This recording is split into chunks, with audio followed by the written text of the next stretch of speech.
Yeah, it's always the one, isn't it, really? I mean, what people don't realise about Ali is he had the most unbelievable chin, right?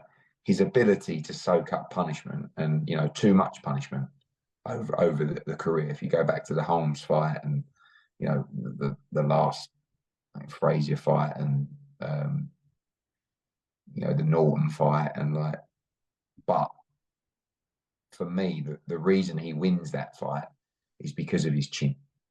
I think if he had an average chin, I would fancy Tyson, but I mean, it'd be amazing 3 or 4 rounds, and then after that, you'd expect Ali to take control. But because of his chin, and it's the one thing people don't talk about, is his chin was unbelievable. So I go for Ali. Muhammad Ali. Muhammad Ali. Ali, man. Ali. I think Ali. I think, I don't know, man.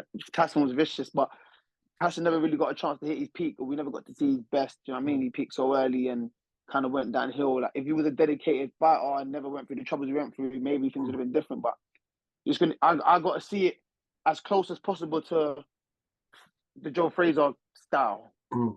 You know what I mean? Short, trying to come up top, but that means obviously Tyson could beat him too because Frazier beat Ali. But I think boxing wise, he'd be on his toes too much. I'll give it to Ali, man. I give it to Ali.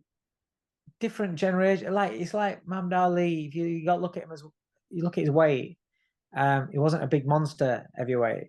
Yes, he was mobile, but I don't know. I just think.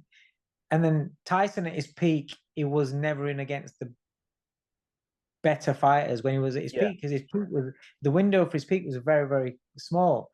So it's a difficult thing to answer for me. Could Ali have outboxed him, kept him away, and not got caught? Because I don't know. I would. Majority of people would want you to say Ali had outboxed him and take him to school, but that, if you're presuming that ferocious Mike Tyson that had the head movement and the defensive movement that led to the attacks, because he was at his best when he was a counterpuncher.